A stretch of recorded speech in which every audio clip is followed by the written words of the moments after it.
welcome to the Advisor Advocates Podcast. My name is Garrett Lill. I'm a certified financial planner and former advisor, and I started Advisor Advocates in this podcast to share with other advisors some of the experience that I like to say I accidentally accumulated over the course of my 13-year career, especially around the areas of the industry involving transitions from one firm to the other, advisor recruiting, M&A deals, things of that nature. Interesting thing for advisors that I've experienced in my career is that advisors are often on an island. We don't really know what's out there. We don't know what's going on outside the walls of our firm and outside the confines of our own practices. Especially when I was working in the recruiting industry and talking with advisors, there were just so many advisors who didn't know what they didn't know. So the purpose of this podcast and Advisor Advocates is to help bridge that information gap, to help advisors understand a little bit more about what the landscape looks like out there, what options are available to you, and sort of share some of the insights that I've run into and hopefully answer some of the most common questions that advisors have.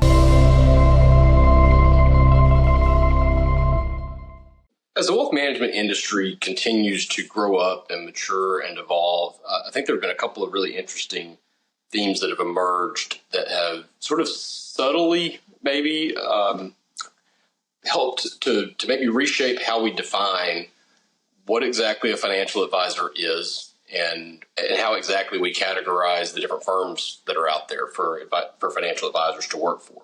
And it's a really interesting thing that it's in the way that it's happened, because it's not happened very suddenly at all. I mean, it's been sort of the classic definition of evolution. It's one little thing at a time that starts to reshape things. And as I have more and more conversations with advisors and learn more and more about what they're looking for as they're exploring other firms, and also more conversations with firms who are explaining to me what they're looking for, I'm starting to see sort of this redefining how we categorize firms and the roles that advisors can have. So on this show, I want to kind of talk about this a little bit and how we got here, where we are right this moment, and also kind of where I think we're heading, because a lot of the calls that I get from firms especially are probably more concerned with where we're headed than where we are today. But I also get a lot of calls from firms and advisors who don't necessarily know where we are today, because some of these things may be happening. They may be right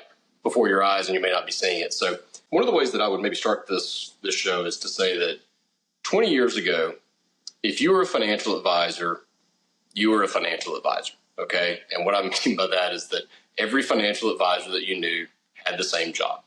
They may call themselves something a little different. One may be a stockbroker, another may be a financial planner, another may be a financial advisor. But if you're watching this or listening to this show, I think you will most likely agree that 20 years ago, if you put 100 financial advisors in the room, 95 of them at least did the exact same thing, right? They were relationship managers, they were asset gatherers, and however you wanted to slice it up, if you were a financial advisor, your job was to find people with money, find a product for them to put that money in, and you were compensated based on how much of this you did. Not saying that there weren't some exceptions to that. Nothing in this industry is 100%. I understand that. But for the most part, if you were a financial advisor 20 years ago, your job was to go find people with money and get them to invest it with you. As the industry's grown up and evolved, two things have started to subtly but drastically change the definition of that. And I think the ripple effects of that have started to have a big impact on how firms position themselves to not only to the clients and the public, but also how they position themselves to advisors in terms of their value propositions and why an advisor should join their team versus someone else. So I think that this will be an interesting show for advisors and firms to learn a little bit more about what's out there and how to position yourself a little bit more effectively from either side. If you're a firm, it may hopefully help you to better position yourself to attract the right types of advisors to your team, and maybe start that process by better defining who you are and who is the right fit for your team.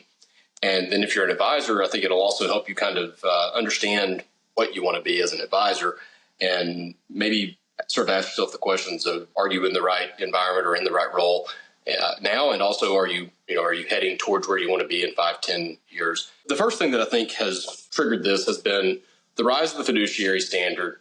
And then as sort of an extension of that, a much bigger emphasis being placed on planning as opposed to product, maybe. I mean, I think at the end of the day, 10, 20 years ago, it was more about the product. How good is this investment product? How good is this mutual fund? How good is this stock picker? How good is this insurance policy? How good is this fill in the blank, whatever. But it was more product specific. At that time, if a financial advisor is a financial advisor, no matter where they're at, and it's kind of the same role, really the only defining characteristic that kind of broke the industry up was you were either on the employee side or you were an independent, right? So you would stay on the employee side if you were a great salesperson and you were great at managing relationships and finding people and closing deals and getting them to do business with you. But you tended to stay on that side if you didn't have that entrepreneurial mindset to want to go out and run a business. If you were someone who really valued having that infrastructure in place for yourself where you didn't have to go out and sign your own lease, you didn't have to go out and create your own LLC and file your own business tax returns and all this type of stuff. It was just easier for you to show up to work, do what you needed to do, go close deals, and get 40 or 50% of the revenue that you generated for your firm. Or if you were somebody who wanted to really maximize control of your destiny and go have your own shingle and have your own logo and your own website, and you really wanted to be an entrepreneur, you would start your own firm, go independent. And that was really the only way we broke the industry down. All financial advisors were financial advisors. The question was, do I work for someone else or do I go independent and do it for myself?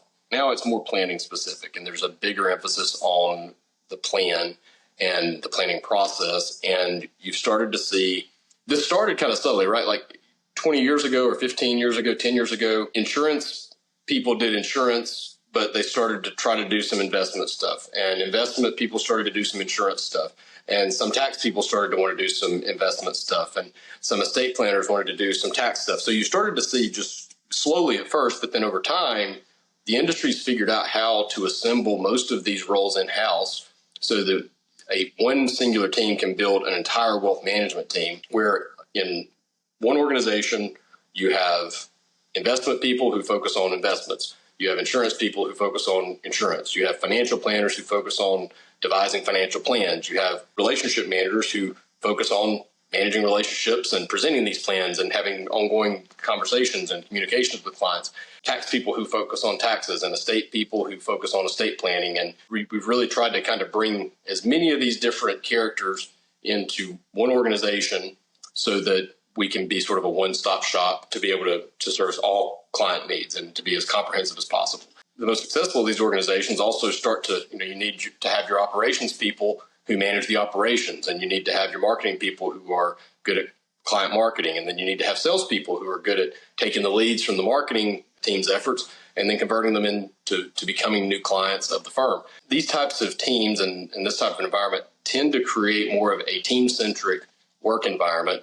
And what I mean by that is the compensation and the culture of these firms tends to be determined by the success of the efforts of the overall team over the individual achievements or individual efforts. Very much like a football team compared to a golfer. If you are a part of a planning team, your compensation and your success is going to be tied more to how well the overall team performs its duties. And then obviously you're going to be bonused at an individual level based on what you do and how well you do your job. But a large part of your compensation is, for this type of a role, is going to be a little bit more based on the team success and how well the overall organization does. The second big catalyst for change has been, I think this is mostly due to just technological advancements, but also it's just economies of scale. And for whatever reason it is, we've figured out how to run practices more cost effectively than we used to. So that has made it much easier to become independent. So you sort of have these two forces that aren't necessarily tied to each other, both happening at the same time, where there's a rise of a fiduciary standard and a planning focus that is starting to create more and more of a need for a team-based environment. And then you've also had technological advances and improvements in economy of scale that has allowed individual advisors to become independent, where they own their book of business, have access to higher payouts, are able to make more money as an independent advisor than as W-2 advisor, and they're able to do so with less risk. The compounding of these two forces has created a really interesting shift in the dynamic of how I think we define these roles. Number one, who a financial advisor is not necessarily who it was 20 years ago.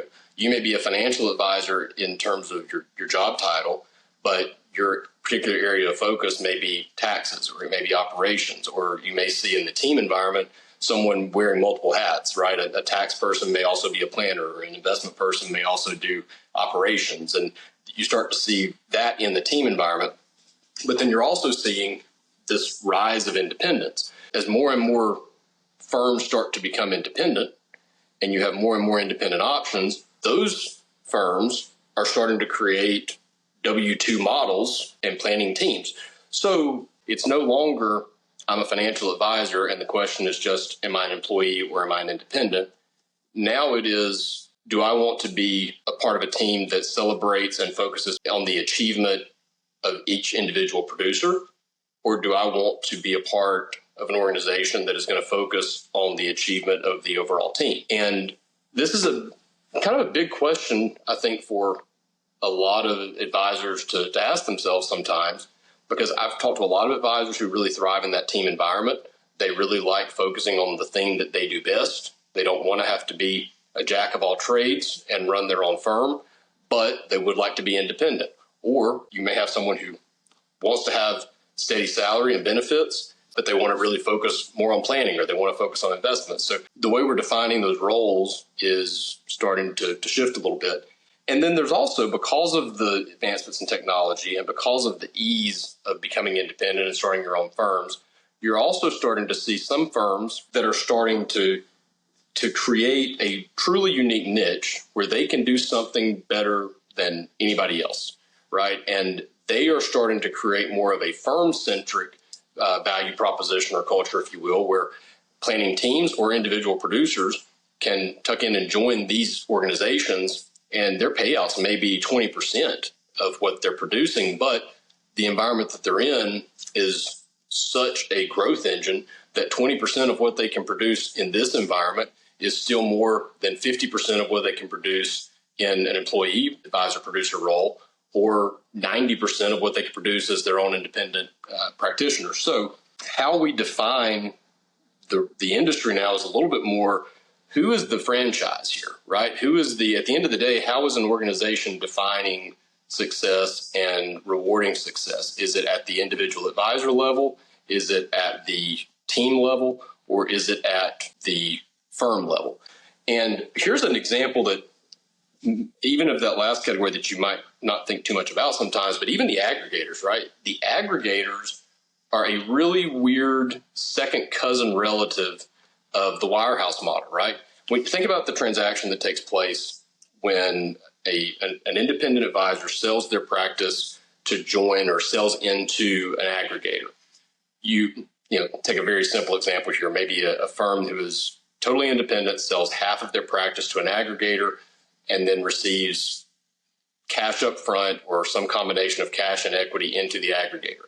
They're doing this because they think that the aggregator is going to be able to grow at a faster ROI than they could as an individual. And especially if they're getting equity in that deal, they're also hoping that that aggregator is going to grow at such a high clip that 10 years from now, when they sell, their equity is going to be worth 10x what it was when they bought into it. So even though they may still technically be independent in some ways and even operating in their own brand, they're also giving up so much control of their destiny that they're very similar to what you're getting when you work for a wirehouse, right? You're essentially selling into a much larger organization in the hopes that that organization is going to be more successful than you are. A lot of your wirehouse advisors are staying where they are in a wirehouse because they believe that the brand that they're working for is worth giving up half of their compensation. Even though they're 100% responsible for gathering all the assets and generating all the revenue, they're taking a 40% payout rather than going independent because they believe that the brand they're associated with is going to at least give them twice as much business as they would get on their own. And then the aggregator is really just kind of like the reverse of that transaction, right? You've got someone who already has 100% ownership and equity in what they're doing, and they're deciding to give up half of that because they think that the aggregator that they're joining is going to be twice as successful as they're going to be as an individual. And by the way, I'm not condemning or criticizing either of those two necessarily. I'm not saying that you're wrong about that. I'm just saying that it's interesting that the advisors a lot of times and the firms, that are selling into the aggregators may not be thinking about it that way. But that is a really interesting dynamic of that transaction, in that even when you break that transaction down to the cash flow, I mean, if you sell half of your book for a 4x multiple, what happens to your economics throughout that process? Well, you sell 50% of your revenue at a 4x multiple. That means you're getting 2 times your overall revenue as an upfront check. And now you're getting a 50% payout. You're getting 100% payout on half of your revenue moving forward. Okay, well, that's the same or pretty close to the economic picture of joining a wirehouse. You get 2x up front and a 50% payout, more or less. So it's really funny to me that we don't think about it that way. And this is not an original thought of mine. Somebody told me this the other day, and I thought, man, you're right. But in that scenario, you're hitching your wagon to the success of a brand over the success of the individual, where joining a team environment is allowing you to hitch your wagon to the success of the team so that you can focus on your piece of the puzzle, which may be planning, or it may be insurance, or it may be asset gathering, or it may be, any of these different roles you can have. Now, the real X factor in all of this, or the real multiplier of all this, is that these are not necessarily 1 + 1 = 2 shifts in the industry, right? Because it is so much easier to be independent, because you have a rise of importance of the team, because you have still plenty of firms out there that want to celebrate the individual achievements, and plenty of advisors out there who want to really control their own destiny, you're getting a plethora of options that can be really, really daunting for the advisor to sift through and understand, okay, at the end of the day, what's in this for me? And is this the best environment for me? And there's a lot of overlap between these, right? You may be an individual producer who is latching on to a brand-focused environment.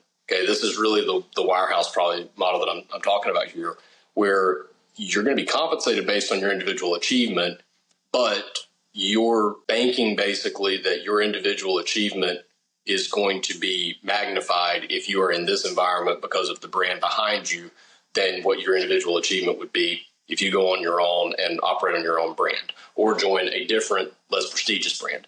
So you can have a firm culture that is really ultimately all about the firm. The firm is the franchise. The firm is the entity that is basically driving the success, but it could attract an advisor who is going to be compensated based on their individual achievement within that environment. But make no mistake about it, at the end of the day, the number one priority there is going to be the firm. That could be a wirehouse, could technically kind of be an aggregator as well, because an aggregator is going to be sort of a similar model of that.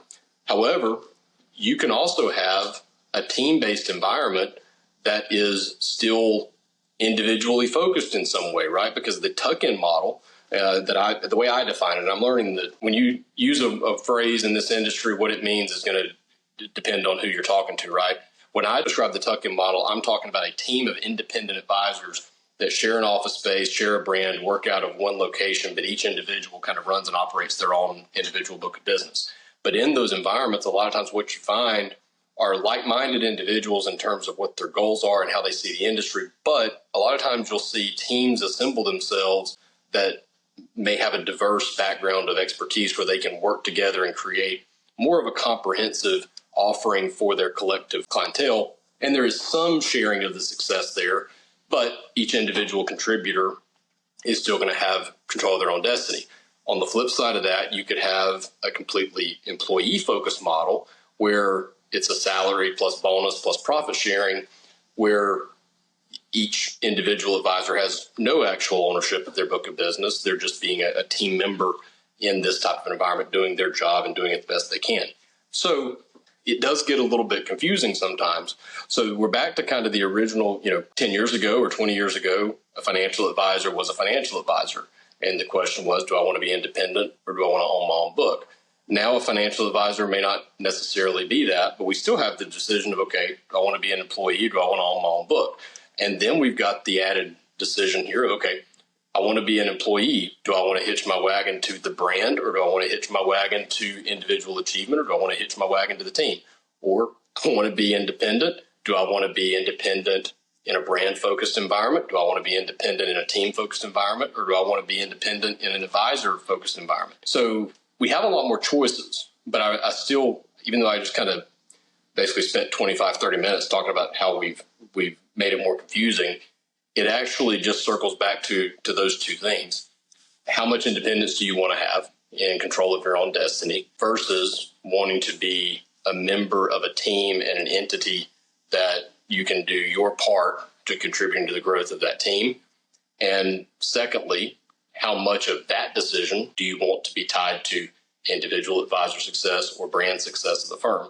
And how much control do you want over your individual book ownership? So it's an interesting shift in the way things are happening there. But I know examples really of all of these combinations, right? I know of examples where you can come in as an individual producer working in an environment that the brand is supporting your individual achievement. I know of situations where you can go into a team where the brand supporting that team is going to help that team have more success, and you're going to be compensated based on the success of the team. I also know of situations where you can have individual achievement in a team environment, or you can have team success in an independent environment, and then you can have individual success in an independent environment, or various combinations of how you can sort this out. I do think it's just an interesting dynamic in the way things are going in the industry. And I talked to someone just the other day who actually they were in a very captive employee role, but they were in a great organization that was doing some really big things and allowing them to make a lot of money being a part of what they were doing. And then I know other situations where advisors may have all the control in the world, but they're not able to really exercise that because they're not in the right environment for it. So I hope this was helpful, and we'll see how post-production plays out with the editing. I'm really not sure how well I presented all of this, or if I just spent 30 minutes creating more questions for you than I did answers. But if there are any questions you have, or if there are things that I can do to help, feel free to reach out to me anytime. My phone number is in the description below. Always feel free to shoot me a text or give me a call, 919-561-2436. If you are a firm trying to figure out which direction you're heading with this and you want to help sort through it a little bit, would love to chat with you. If you're an advisor exploring your options, same goes there. Would love to chat with you confidentially, of course, and happy to have a conversation anytime. You can also email me, Garrett@theadvisoradvocates.com, or go to theadvisoradvocates.com and find a calendar link on my page under the Connect tab. We'll get you there, schedule time on my calendar for a phone call or a Zoom meeting at your convenience. And I would love to help you better understand the environment and help to answer any questions that you may have individually. I appreciate your time and listening or watching if you're on YouTube. And if I can help in any way, please give me a shout.